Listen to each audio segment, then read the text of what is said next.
Hey there guys, this is going to be the first game we're going to look at with the Mystical Teachings deck, and I think this is a great one to start off with. First off, this game is against Stompy, and that is a really, powerful deck in the current metagame. It was number 1 during last week's analysis. This week it is coming in at number 4, but still way up there.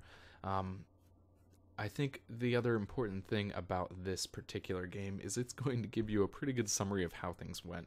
When I went into this, I know Demir Post is really strong, and I've seen it, make some great showings. And I really felt that in this new metagame that blue and black control decks had a great opening to become more plentiful. And that was kind of the reasoning behind this. And the analysis was going to be basically playing the deck and seeing, how it actually worked out and whether or not I was correct on this. And I think this is going to do a great job. Obviously, the article talks a lot about the deck, and these videos cover how the deck played. And I think this one really sums up how my testing went with this deck. So opening hand's pretty good. It is a little bit mana heavy. We do have 4 lands, but this deck, you really want the land when it comes to the mid to late game. You really need mana available so that you can cast not only Mystical Teachings, but whatever you find with it as well. So, it was not a fantastic hand. I had to ponder it for a minute. But we do have both colors available to us. We have an early game Doomblade here that we can get use out of. You're kind of missing out on some of those early creature drops, but I felt that it was not, because I was on the play, it wasn't worth dropping down to a card off because of the fact that it had 4 lands. I find that every time I look at a hand like this and go, well, it's not great, maybe I'll just take a chance and drop to 6. It usually ends up that those 6 cards have no land and then I'm just really SOL. So turn 1 Nettle Sentinel is a pretty good start for Stompy. He can, get some better starts, I guess, off of Young Wolf. But the thing about Stompy is that the majority of the deck is coming in at a really low mana cost, and he can get away with just running 2 lands in play at any point in time. I have an opportunity here. I can Doomblade the Sentinel. A good opportunity to do that is, say he had casted a Rancor there onto the Sentinel. It would have given me a great chance to do that. I decided that because I had drawn into another Teachings here, I hadn't got a lot of the early game creature support that I needed. I felt that I needed a bit of an edge. I needed to kind of prolong things as long as possible, and so I wanted to get this Sentinel off the board. Unfortunately for me, he does have that 1 mana to cast Vines of Vastwood. For those of you who are not aware, let's take a quick look. Vines of Vastwood is a key card in this deck. It is a 1 green cost instant spell that gives your creatures basically hexproof. They cannot be the target of spells or abilities your opponent controls, and it has a kicker of 1 green. So the cost of 2 green kicks this spell, and it gives the creature protection and +4/+4. So it's a great card, and he doesn't kick it, so he basically gives it protection. My Doomblade is lost, and basically that Doomblade was the major reason I decided to keep this hand. I felt that it gave me a great opportunity to keep the early game control despite not having an early game creature. So that was definitely a bad start. Drawn to another land there, still not good. Needed, again, a creature to either, throw away to this. I think Ravenous Rats is a great thing here because it keeps his hand small. Stompy plays a lot like Goblins and stuff like that, a little bit more effectively because of the power level, but it works under the same opportunity where they have to drop things a lot, and they empty their hand pretty fast in most cases. And when they do that, it gives you an opportunity to slow them down. As soon as their hand is empty, they're in top deck mode, and they really can't go as fast as they can before that point when they have a full hand. So, to get a creature in and be able to just throw things down, Ravenous Rats to discard a card from his hand may have given me a better opportunity here. You see, I draw into another land. Definitely not a good start. Kept a bit of a heavy land hand in the beginning off of a Doomblade, and it would have been the right move, I think, at this point. It is now turn 4. He's finally making his second play of the game. So keeping that Doomblade, had that successfully killed the Sentinel, I would have been in an okay position here because I have Teachings. I'm now at 4 mana. I can use it to find another kill spell, and I would have been able to kind of balance things out. So he is going to put in a Young Wolf, and that is a very tricky thing. It's one of the creatures, one of the reasons that Mono Black Control has kind of died off and not been as powerful as it has been, is that it finds Stompy to be a bit of a hard matchup. Stompy has not quite evolved, but it has brought in some of these Innistrad cards like Young Wolf with Undying and Hunger of the Howlpack with Morbid. And so now it's going to get a lot of benefit off of me killing things. If I decide to kill off this young wolf, it comes back bigger. If I decide to kill it off and he has Hunger of the Howl Pack, then he is allowed to use that to pump up the Sentinel. So I'm going to use teachings here to find a kill spell. One of the things that you'll note as well against Stompy is that a situation like this, Diabolic Edict loses a lot of its power. Casting Diabolic Edict here means that my opponent gets the opportunity to sacrifice the young wolf, which is what he wants. I decided to go with Agony Warp. I think this is a good option because, again, it's used really well when it's split. So he can attack with both of these. I have the opportunity to, reduce Young Wolf's power to the point where it deals no damage and still kill off the Sentinel, something like that. Another good play there might have been Disfigure, because I would have had 4 mana available for teachings. You see, I draw my 3rd teachings. Really a clunky draw and not a great draw with this particular game because of the fact that, teachings, we only run 3 because if you run 4, you increase your odds of drawing it and you don't need it that often. 3 teachings gives you 6 opportunities to tutor. So drawing into that as well as 6 lands by turn 5 is not really an ideal play for us. And still no creatures. We could hard cast the Ninja at this point in time. There's not a lot of benefit to doing that because it can chump block the Wolf. Again, Wolf will come back. And the Sentinel, will trade with it, and that's not really what we want. We're going to want it in the mid-game to draw cards. Maybe there is some benefit, others could argue there. Had I used Mystical Teachings to find the Disfigure, I could have then put in the Ninja, had a blocker for the Young Wolf, and still a Disfigure on the table. So he's going to attempt here to cast Rancor on the Young Wolf, and as much as I would like to use the Agony Warp to give the Young Wolf a 0 or lower attack power, I'm in a situation here where I need to kill it now. It's going to come back. It's going to basically prevent 1 damage now, but I'm going to take 2 on the next turn from it. But what it's going to do more importantly is stop this Rancor from coming into play. As soon as this Rancor hits the table, he's going to be able to keep getting it back. And that Rancor hits the table. When I kill the Young Wolf, he gets the Rancor back to hand.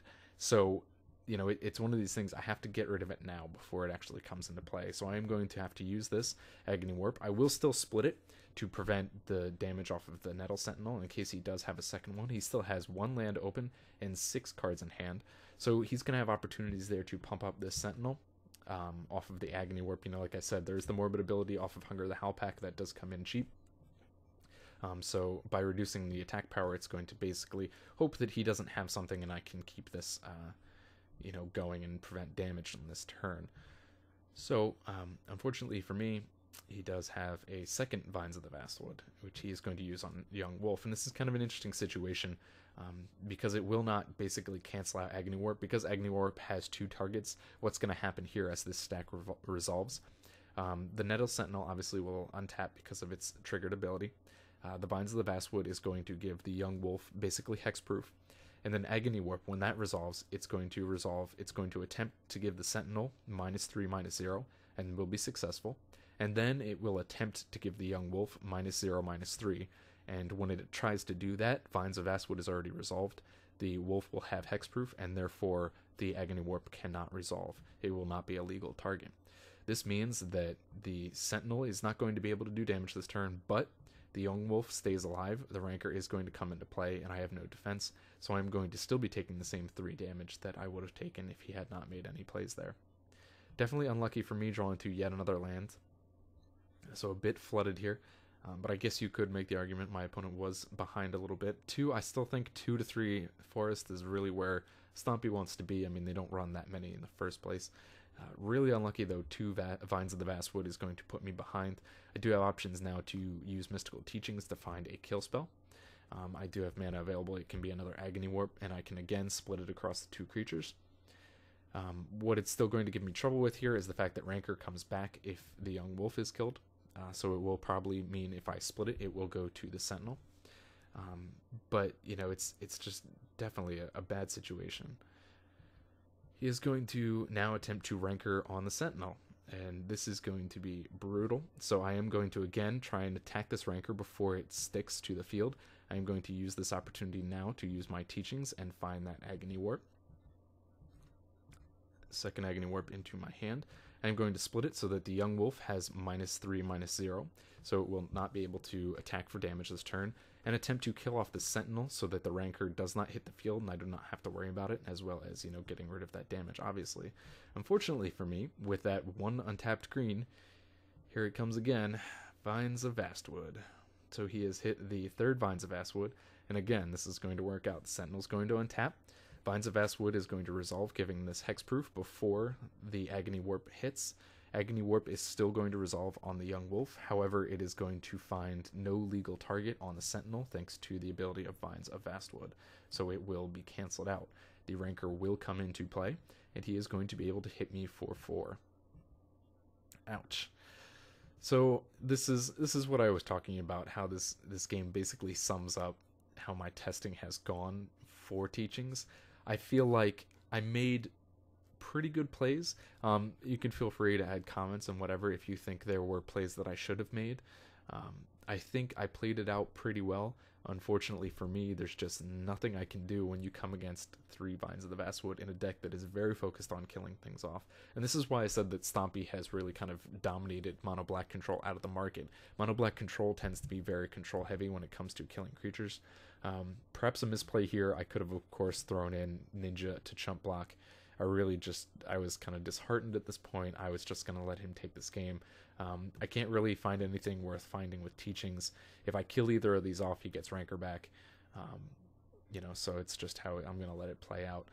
But again, this works really well against control decks and things with heavy targeted kill because of stuff like Rancor, which comes back, and he gets a third one. So he not only hit 3 Vines of the Vastwood, he hit 3 Rancors as well.